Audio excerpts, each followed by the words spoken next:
Ukraine തീരത്ത് കപ്പലിന് നേരെ റഷ്യ നടത്തിയ മിസൈൽ ആക്രമണത്തിൽ കൊല്ലപ്പെട്ടവരിൽ കാസർഗോഡ് ജില്ലക്കാരനും വെള്ളരിക്കുണ്ട് AKG നഗർ സ്വദേശി വാലിപ്ലാക്കൽ അഖിൽ ജോയലാണ് മരിച്ചത്. മൃതദേഹം എത്രയും വേഗം നാട്ടിലെത്തിക്കാനുള്ള നടപടി സ്വീകരിക്കുമെന്ന് ജോയലിന്റെ വീട്ടിൽ സന്ദർശനം നടത്തിയ ജില്ലാ കലക്ടർ അർജുൻ പാണ്ഡ്യൻ ഉറപ്പു നൽകി. യുക്രൈൻ നഗരമായ ഒഡേസയുടെ തീരത്ത് ചരക്ക് കപ്പലിന് നേരെ റഷ്യ നടത്തിയ മിസൈൽ ആക്രമണത്തിലാണ് കാസർഗോഡ് ജില്ലക്കാരനായ അഖിൽ ജോയലടക്കം 10 പേർ കൊല്ലപ്പെട്ടത്. വെള്ളരിക്കുണ്ട് AKG നഗറിലെ ജോയൽ സാലി ദമ്പതികളുടെ മകനാണ് 26-കാരനായ അഖിൽ ജോയൽ. ഗിനിയ ബിസാവു പതാകയേന്തിയ ഗോൾഡൻ ലിയോ എന്ന കപ്പലിന് നേരെയായിരുന്നു ആക്രമണമെന്നും കൊല്ലപ്പെട്ട 10 പേരിൽ ഒരാൾ യുക്രൈൻ ഹാർബർ പൈലറ്റാണെന്നും ബാക്കിയുള്ളവർ ഇന്ത്യൻ സിറിയൻ പൗരന്മാരായ ജീവനക്കാരാണെന്നുമാണ് യുക്രൈൻ വ്യോമസേന അറിയിച്ചിരിക്കുന്നത്. ഞായറാഴ്ച രാത്രിയിലാണ് അഖിലുമായി അവസാനമായി ബന്ധപ്പെട്ടതെന്നും ഇതിനിടെ ഫോൺ കട്ടായി സ്വിച്ച് ഓഫായെന്നും പിന്നീട് തിങ്കളാഴ്ച രാവിലെയാണ് ദുരന്ത വിവരം കമ്പനി അറിയിച്ചതെന്നും പിതാവ് ജോയൽ പറഞ്ഞു. നേരത്തെ വിളിക്കുകയും എൻ്റെ സ്നേഹിതൻ്റെ ചേട്ടൻ ത്രൂ ഇന്നലെ തന്നെ എന്തിനെ ഡയറക്റ്റ് വിളിക്കുകയും ഇന്ത്യ പാർലമെൻറ്റിലേക്ക് പോകാൻ വേണ്ടി നിൽക്കുന്ന സമയത്ത് പുള്ളി PA നമ്പർ തരാമെന്ന് പറയുകയും അങ്ങനെ PA ആയിട്ട് ബന്ധപ്പെടുകയും ചെയ്തിട്ട് ഞങ്ങൾ പാർലമെൻറ്റിൽ വരെ ഈ കാര്യങ്ങൾ എത്തിക്കുകയുണ്ടായി. പിന്നെ സുരേഷ് ഗോപി ത്രൂ കൂടെ ഞങ്ങൾ പല ആൾക്കാർ ത്രൂ ഞങ്ങൾ ബന്ധപ്പെടുകയും ഇത് പാർലമെൻറ്റിൽ ഈ വിഷയം എത്തിക്കുകയും ചെയ്തിട്ടുണ്ട്. അതിൽ കഴിഞ്ഞിട്ടുള്ള വിവരങ്ങളൊന്നും എനിക്ക് അറിയത്തില്ല. പിന്നെ ഏതോ ഒരു ഇതിൽ ഒരു വാട്സാപ്പ് ന്യൂസിനകത്തോ അല്ലെങ്കിൽ ഇതിനോ ഞാൻ ജസ്റ്റ് ഒന്ന് കണ്ടു. മുഖ്യമന്ത്രി ഓഫീസും നോർക്കയുമായിട്ട് ബന്ധപ്പെട്ട് ഉണ്ടെന്നുള്ളതാണ് എനിക്കറിയാൻ പറ്റുക. അതിൻ്റെ സത്യാവസ്ഥയൊന്നും എനിക്കറിയത്തില്ല. മർച്ചന്റ് നേവിയിൽ ജോലിയിൽ കയറുന്നതിനു മുമ്പ് നാട്ടിലെ പൊതുകാര്യങ്ങളിലെ സജീവ സാന്നിധ്യവും മികച്ചൊരു വടംവലിക്കാരനുമായിരുന്ന അഖിൽ ജോയലിന്റെ അകാല വിയോഗം വെള്ളരിക്കുണ്ടിന്റെ ആകെ വിങ്ങലായി മാറിക്കഴിഞ്ഞു. പ്രിയപ്പെട്ട അഖിൽ ജോയലിന്റെ മരണം അക്ഷരാർത്ഥത്തിൽ ഈ നാടിനെ ആകെ ഞെട്ടിച്ചിരിക്കുകയാണ്. ഈ ചെറുപ്പക്കാരൻ വെള്ളരിക്കുണ്ടിലെ എല്ലാ രംഗത്തും എല്ലാ ആളുകളുമായിട്ട് നല്ല ബന്ധത്തിലും കഴിഞ്ഞിരുന്ന ഒരു ആളാണ് അഖിൽ ജോയൻ.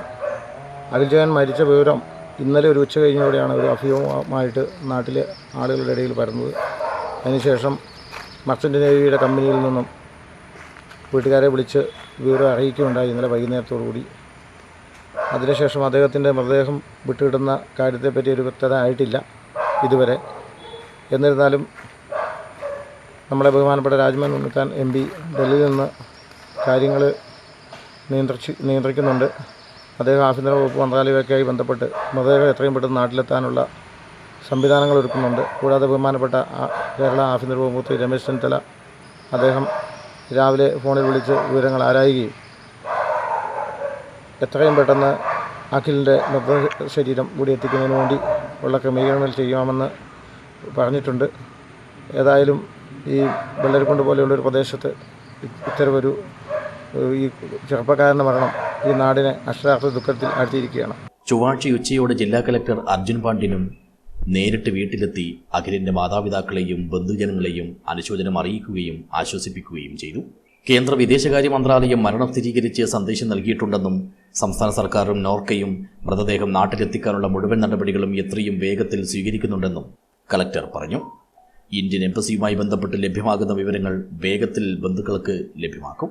അഖിൽ ജോയലിന്റെ മൃതദേഹം വിമാനത്തിൽ നാട്ടിലേക്കും തുടർന്ന് വീട്ടിലേക്കും എത്തിക്കാനുള്ള എല്ലാ നടപടികളും സർക്കാർ സ്വീകരിച്ചു വരുന്നുണ്ടെന്നും അഖിലിന്റെ കുടുംബത്തിന് അർഹമായ ആനുകൂല്യങ്ങൾ ലഭ്യമാക്കുന്നതിന് സംസ്ഥാന സർക്കാരുമായി ബന്ധപ്പെട്ട് ജില്ലാ ഭരണകൂടവും പൂർണ്ണ സഹകരണം ഉറപ്പാക്കുമെന്നും കലക്ടർ വ്യക്തമാക്കി.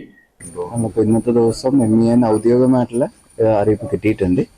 അഖിൽ ജോയലിന്റെ മരണം കൺഫേം ചെയ്തുകൊണ്ടുള്ള മെസ്സേജ് കിട്ടിയിട്ടുണ്ട്.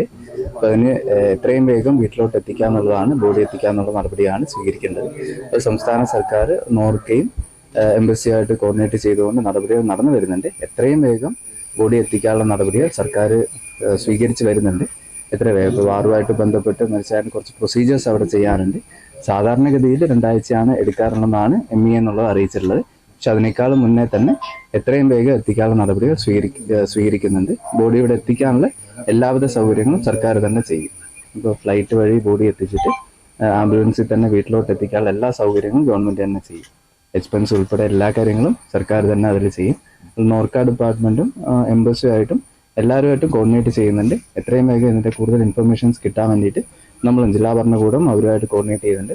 കിട്ടുന്ന ഇൻഫർമേഷൻസ് എത്രയും വേഗം തന്നെ ഫാമിലിക്ക് കൊടുക്കാനുള്ള നടപടികൾ നമ്മൾ സ്വീകരിച്ചിട്ടുണ്ട്. വെള്ളരിക്കുണ്ട് തഹസിൽദാർ KB രാമുവും മറ്റു റവന്യൂ ഉദ്യോഗസ്ഥരും കലക്ടറോടൊപ്പം ഉണ്ടായിരുന്നു. കഴിഞ്ഞ അവധിക്ക് നാട്ടിലെത്തിയ അഖിൽ ജോയൽ വിവാഹ നിശ്ചയത്തിന് ശേഷമാണ് ജോലിസ്ഥലത്തേക്ക് തിരിച്ചുപോയത്. അടുത്ത വരവിൽ വിവാഹം നടത്താനായിരുന്നു ഇരു കുടുംബങ്ങളുടെയും തീരുമാനം. റോപ്പ് പുള്ളിങ്ങിലെ ലോക റെക്കോർഡുകാരനായ അഖിൽ ജോയൽ കഴിഞ്ഞ 6 വർഷമായി മർച്ചന്റ് നേവിയിൽ ജോലി ചെയ്തു വരികയായിരുന്നു. News bureau, Vellarikundu.